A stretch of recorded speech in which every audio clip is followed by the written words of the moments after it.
मनोज तिवारी जी हमारे साथ जुड़ गए हैं। बहुत बहुत स्वागत है मनोज तिवारी जी। और आपने बहुत तल्ख होते हुए अवैध घुसपैठियों को, रोहिंग्याओं को देशद्रोही बताया है, लेकिन सर विपक्ष हमेशा से सवाल उठाता रहा है कि 2014 से आपकी सरकार है, इन देशद्रोहियों को आप बर्दाश्त क्यों करते रहे, क्यों नहीं निकाल के बाहर कर दिया गया इससे पहले?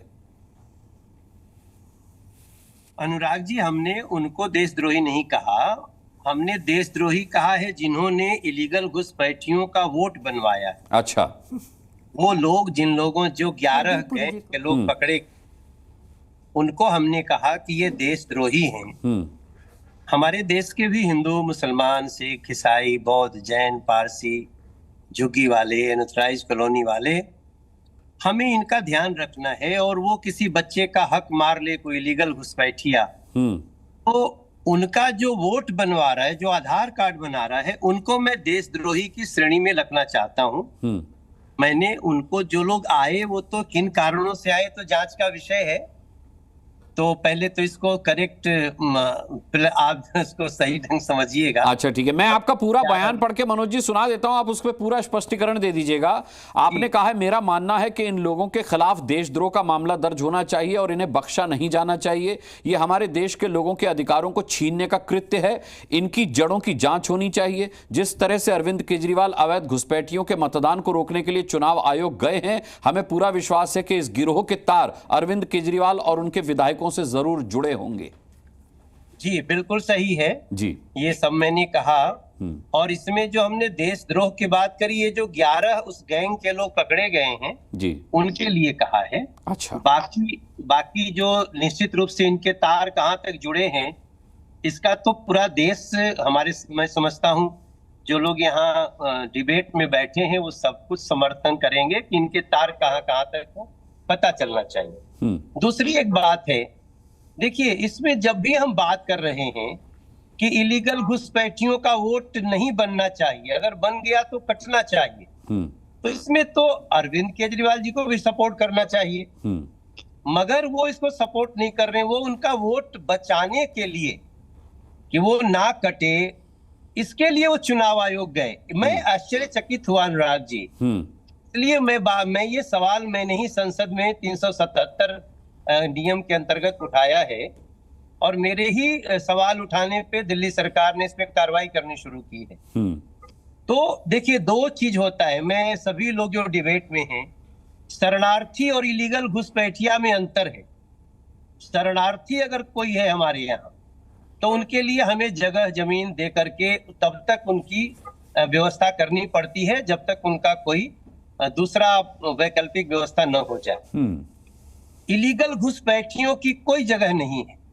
इलीगल घुसपैठियों को हम ये नहीं कह रहे कि इलीगल घुसपैठियों को लाठी से मारिए या उनको डंडा मारिए, नहीं।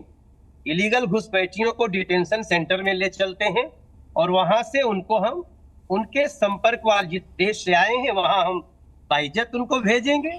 ये हमारी कोशिश।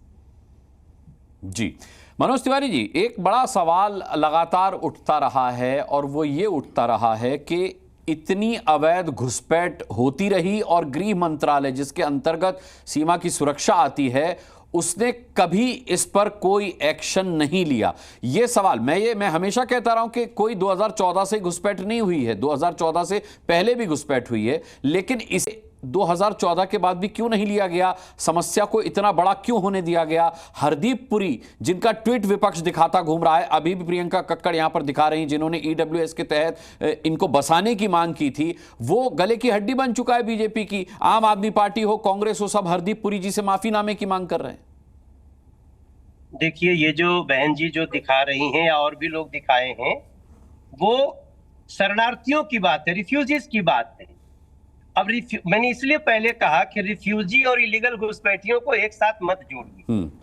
दूसरी बात, अब उनके पास कुछ और है नहीं तो ये बातें करेंगे। देखो, हमारे देश के गृह मंत्री जी ने स्पष्ट कहा है अनुराग भाई कि अभी भी हम पश्चिम बंगाल से जुड़ी हुई बांग्लादेश से कुछ सीमाएं अभी भी हम उसको ब्लॉक नहीं कर पाए हैं और वो बहुत कम रह गई, जिसके कारण जो कनेक्टेड राज्य हैं उनमें से कुछ असहयोग के कारण इन लोगों को आने में सफलता मिली है, इसमें कोई दो राय नहीं है। लेकिन हमारे देश में लगातार ऐसे लोग चिन्हित किए जाते हैं, डिटेंशन सेंटर भेजे जाते हैं और उनको वापस उनके देश भी भेजा जाता है। मगर हमारी चुनौती चल रही है। कुछ तंत्र ऐसे हैं जो सीमांत राज्य हैं, जो जब तक उनको छोड़ के आइए वो पता नहीं कौन सिस्टम से उनको वापस बुलाते हैं।